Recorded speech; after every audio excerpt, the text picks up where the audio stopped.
What's up, Steelers Nation? Welcome back to the channel where we bring you the latest and most exclusive Pittsburgh Steelers news. Listen, this team is constantly working to improve, on and off the field, and the front office is leaving no stone unturned as they try to build a true contender for the 2025 season. And hey, if you're here for the real updates, the rumors, the behind-the-scenes buzz, the things the national media won't always say, then go ahead and smash that like button and make sure you subscribe so you don't miss any of it. Now, let's get into today's story because it's a doozy. We've got two massive updates, one about the quarterback situation that just won't go away, and another involving our defensive cornerstone TJ Watt. Buckle up. Let's start with the hot topic, Kirk Cousins. Yes, we're talking about him again. The Steelers' quarterback room has been the most talked about in the league this offseason. The Aaron Rodgers rumors have dominated headlines since the very first week of free agency. And while both sides, Rodgers and the Steelers, are reportedly interested, there's still no signature on that dotted line. But while the Rodgers saga drags on, another veteran QB has quietly crept back into the conversation. Atlanta Falcons. Quarterback Kirk Cousins, Mike DeFabo of The Athletic, a plugged-in Steelers insider, dropped a pretty interesting nugget on the Better Angle podcast recently. Here's what he said. Some conversations that I had, the things that I've heard within the organization, it sounded like at some point, at some price, they'd at least have the conversation about Cousins. I don't know if they would actually pull the trigger on something like that. So, not exactly a green light, but definitely not a no either. Let's break that down. Kirk Cousins is currently sitting on a heavy contract with Atlanta. He signed a 4-year, $180 million deal just last year. But here's the twist. He was benched at the end of the 2024 season after struggling to return from that Achilles injury he suffered in 2023. His play declined, his mobility disappeared, and the Falcons seem content to let him ride the bench. Why? Because they owe him guaranteed money. They don't want to pay him to play for another team. But here's where things get interesting for Pittsburgh. Today is after June 1st. That means the NFL's salary cap rules change for any trades. If Atlanta trades Cousins now, they can split. Then $37.5 million dead cap hit between this year and next. Before June 1st, that whole chunk would have hit the books this season. So, a trade becomes more realistic now than it's ever been. But let's be real. Is Cousins the right move? There's definitely risk. He's 36, coming off a major injury, and didn't show much spark in 2024. He's not mobile, and he'd cost draft capital plus a heavy salary unless the Falcons eat a chunk of it. Compare that to Rodgers, who's a free agent and would cost no picks, and might even be cheaper in terms of salary. Rodgers is still viewed as the more talented player, with a better arm and bigger upside. And then there's the internal option. Mason Rudolph to start, and eventually Will Howard, the rookie with upside. Why not see what you have in the kid? So, should the Steelers gamble on another aging QB Band-Aid? That's the question. Now let's pivot to the defensive side of the ball because this is something that could shake the core of this team. TJ Watt. He's entering the final year of his current contract. The Steelers want to keep him. Watt wants to retire a Steeler, but there's a problem. The numbers aren't lining up. According to Mark Kaboly of The Athletic, there is a contract offer on the table for Watt, but it's not one he's likely to accept. Why? Because it doesn't match what players like Myles Garrett are getting. Garrett is pulling in $40 million a year on his new deal. Watt? He's sitting on an average annual value around $28 million. Here's what Kaboly said. It's probably not what Watt thinks it is. There is an offer on the table and it's significant, but it's not Garrett. Money.NFL Network's Ian Rappaport echoed that the sides are not aligned right now in negotiations. He still believes a deal could get done, but it might take more money than Pittsburgh's front office wants to give. Let's be honest. TJ Watt has earned top-tier money. In 2024 alone, he recorded 11.5 sacks, 19 tackles for loss, 6 forced fumbles, and played all 17 games.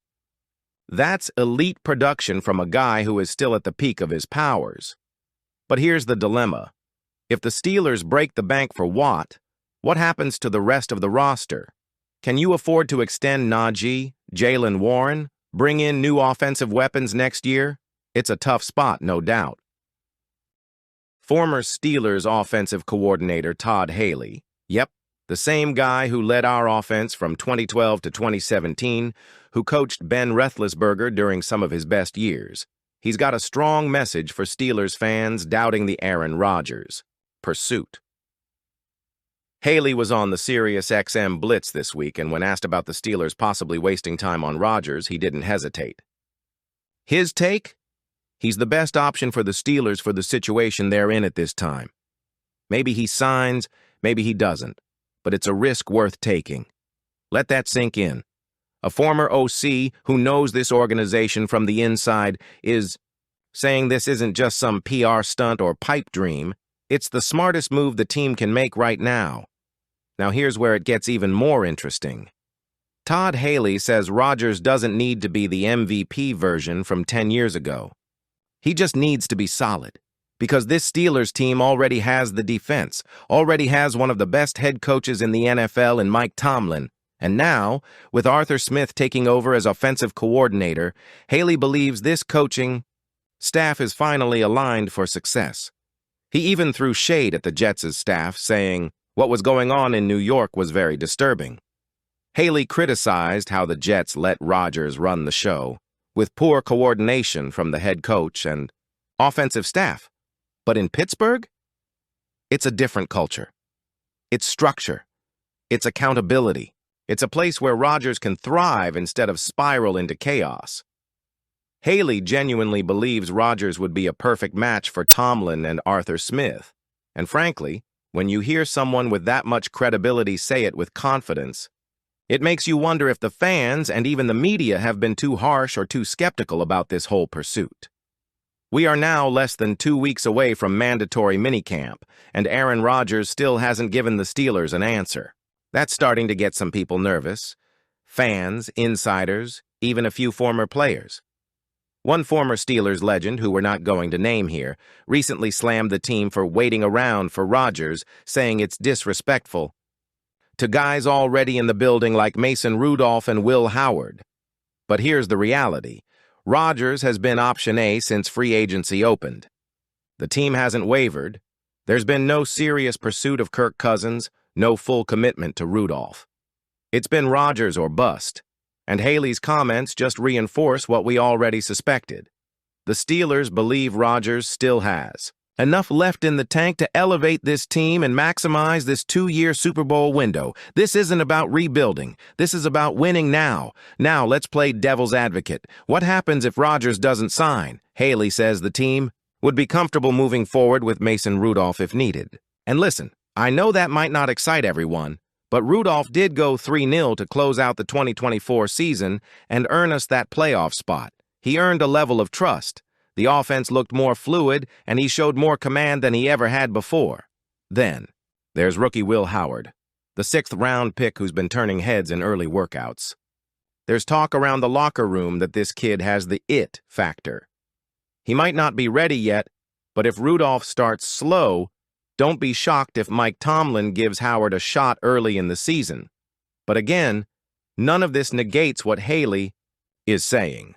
Rodgers is still the best option, and unless something changes, he remains the Steelers' plan A. Here's the bottom line, Steelers Nation. This is not a normal offseason. The AFC is loaded with elite quarterbacks, Mahomes, Burrow, Allen Lamar, even rising names like Stroud. If you want to compete in this conference, you can't trot out a stopgap.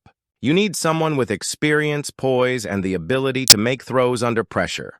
Aaron Rodgers, even at 41, is still one of the smartest and most accurate quarterbacks in football when healthy. The offensive line is improving. Jaylen Warren is ready to break out. George Pickens is a monster in the making. And let's not forget, you've got one of the best defenses in the NFL anchoring the other side of the ball. This isn't just about Rodgers the player. It's about taking a swing when you've got a chance to win. So Steelers Nation, let's Recap where we're at right now. The Aaron Rodgers saga continues. Still no deal, but mutual interest. Kirk Cousins is officially back on the radar, at the right price, and now more tradable than ever. TJ Watt's contract situation is heating up. There's an offer. It's not what he wants. Will he play without a deal? Will the Steelers blink? And through all this, one thing's clear. The Steelers are doing everything they can to get better. This team is trying. They're looking at every angle, from bringing in elite veterans to locking down their homegrown talent. But now we want to hear from you. Would you support a trade for Kirk Cousins? Or should the team roll with Mason and Will? And how much would you pay TJ Watt to make sure he retires in black and gold? Let me know your thoughts in the comments. We always read them and feature the best ones in future videos. If you're still watching, you're a real one. Don't forget to hit that like button, subscribe to the channel, and turn on notifications so you never miss an update. We'll be back with more Steelers news, rumors, and insider breakdowns real soon. Until then, here we go. Steelers Nation.